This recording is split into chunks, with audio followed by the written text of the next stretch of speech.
Fala menininho, fala menininha, professor Jean Azevedo aqui pro canal Geografia. Olha, velhinho, curte, compartilhe, ajude o canal do professor Jean Azevedo a crescer, né? Vou te fazer outro pedido dessa vez, ó.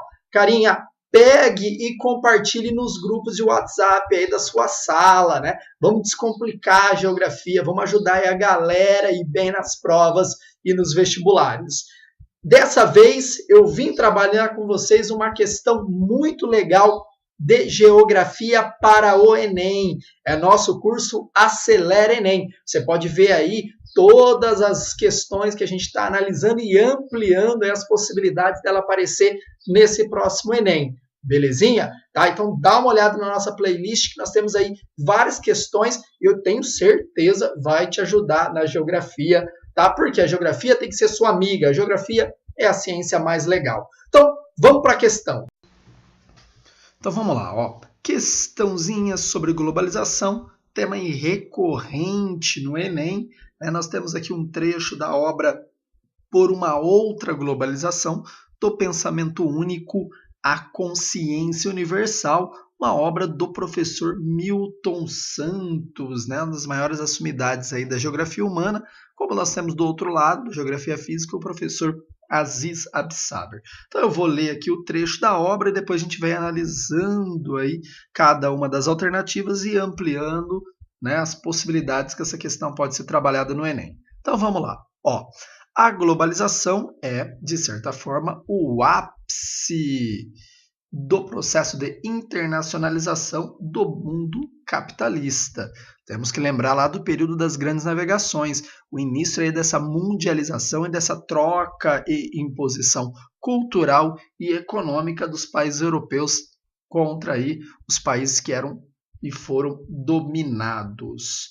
No fim do século XX, tá? Graças ao avanço da ciência, produziu-se um sistema de técnicas presidido pelas técnicas da informação, que a gente pode trazer, né, o meio técnico científico, isso aqui é importante, cara, técnico, científico, informacional, onde nós temos aí, né, o desenvolvimento de técnica, o desenvolvimento da ciência e principalmente das tecnologias de informação, né, que vai ser aí braço desse processo de internacionalização do mundo capitalista, porque está ligado na difusão de uma forma mais rápida e objetiva de informação.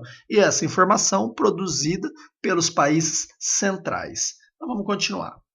Que passaram a exercer um papel de elo entre as demais, unindo-se e assegurando ao novo sistema técnico uma presença planetária. Isso que eu falei para vocês, né? Então, todo o desenvolvimento técnico e científico chega em todos os lugares do mundo, claro, em desigualdade, tá?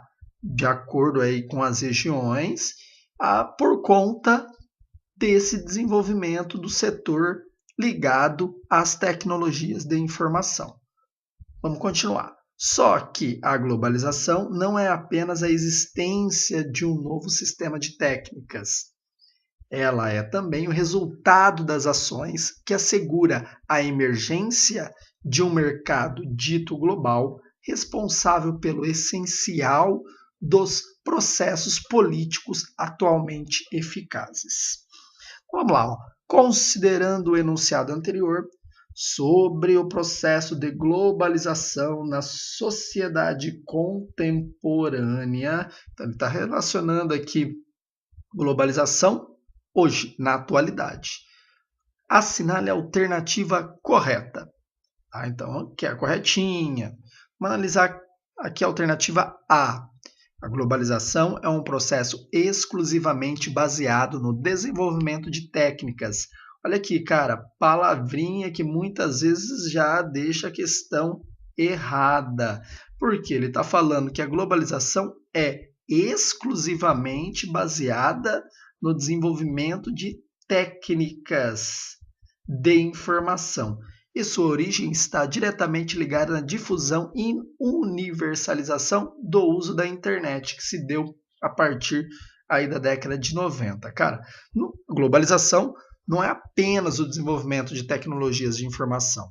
Essas tecnologias ajudaram a impulsionar o processo de globalização, porque facilitou que a informação chegasse em grande parte aí do planeta, tá? E como eu falei para vocês, a globalização mesmo, né, ela não vai se dar início na década de 90, tá? Ela vai vir lá do século XV, século XVI, com o processo aí de mundialização promovido pelas grandes navegações. Olha, B, entre as características próprias da globalização, temos a alteração profunda na divisão internacional do trabalho, em que a distribuição das funções produtivas tende a se concentrar cada vez mais em poucos países, como é o caso dos Estados Unidos e do Japão. Não, cara, isso aqui praticamente é o contrário de tudo o que aconteceu, né? A nova divisão internacional do trabalho proposta pelos Estados Unidos pós-Segunda Guerra Mundial vai o quê? Inserir outros países com funções distintas nesse processo de globalização. Por exemplo, o Brasil fica com qual função? Produção de commodities e o mercado consumidor para os produtos de bem de consumo durável dos países centrais. A China, logo lá na década de 70, ela vai ter um outro papel, né? Antes, um papel praticamente nulo no cenário global, a China passa a fornecer, né, produtos aí, bem de consumos não duráveis para o mundo todo, tá? A partir da criação das zonas econômicas especiais. Então, cara, se amplia, mas não que dê oportunidade para todos. Tá? Os Estados Unidos já vai destinar cada uma das regiões, cada um dos países, nessa nova, né, esse novo arranjo produtivo que se estabeleceu pós-1950. Vamos para C. Sobre as ações que asseguram a emergência do capital global, né, do mercado global, o autor está se referindo à doutrina econômica neoliberal, que, entre outros princípios, defende o fortalecimento do Estado e a intervenção estatal como reguladora direta dos mercados industrial, comercial e financeiro. O neoliberalismo, ele vai pregar o fortalecimento do Estado? Não, é um processo aí totalmente contrário, né? O neoliberalismo, que é o que é a abertura de mercado, onde o Estado apenas vai regular os mercados a partir das agências fiscalizadoras. Por exemplo, no Brasil, na década de 90, não se vai privatizar o setor da telefonia, então vende-se a Telesp para a Telefônica, que depois se torna Vivo, toda aquela história. Tá? O que o Estado faz? Ele cria a Anatel, né, para regular a ação das empresas nessas áreas estratégicas. Tá? O neoliberalismo não prega isso. O neoliberalismo que é um Estado mais enxuto, que se responsabilize com alguns setores, tá? E financie as empresas, financie infraestrutura para as empresas se articularem no território. Tá? Não é nada a ver isso aí. Vamos para D. Atualmente, as relações econômicas mundiais. Então, olha aqui, atualmente, as relações econômicas mundiais, compreendendo a dinâmica dos meios de produção, das forças produtivas, da tecnologia, da divisão internacional do trabalho e do mercado mundial, são amplamente influenciadas pelas exigências das empresas, corporações, conglomerados multinacionais. Corretíssima, cara. E o trecho da obra do Milton Santos deixa muito bem claro isso, né? Hoje, as corporações são maiores que os estados. Né? Você tem aí conglomerados de multinacionais com um PIB muito maior do que países, nos encontros para discutir questões econômicas globais, como o encontro de Davos, né, que acontece na Suíça, há a presença sempre desses conglomerados que vão se articular junto com os estados e muitas vezes se impõem frente a esses estados. Belezinha? Alternativa aí D, cara. Vamos para aí. Só vamos analisar, né? A gente já sabe que a resposta certa é D, de dado. As estratégias protecionistas tomadas pelos governos em todo o mundo, dificultando a entrada de produtos estrangeiros em seus mercados nacionais, são consideradas características marcantes do processo de globalização. Cara, sim, nós temos estratégias protecionistas. O que seria o protecionismo? É fechar, é criar meios para favorecer os produtores do seu país. Então, por exemplo, os Estados Unidos, ele subsidia a produção de laranja na Flórida.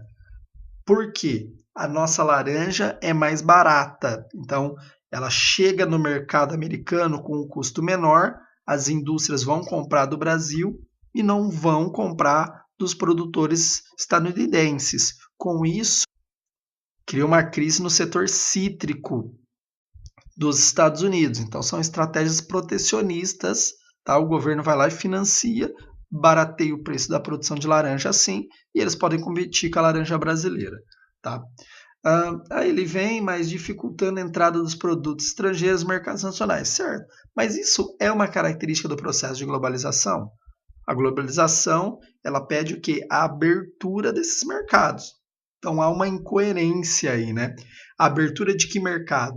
Do mercado dos países emergentes, né? Que é esse vasto mercado consumidor que a gente tem. E a retração, o fechamento, a proteção dos mercados dos países centrais. Né? Então, é uma imposição, né, desse processo de globalização a partir dos interesses dos países centrais. Belezinha, galera? Questãozinha muito boa, dá para se discutir muita coisa como a gente discutiu, tá? E o tema globalização sempre recorrente no Enem. Curte, compartilhe. Tamo junto. Abraços.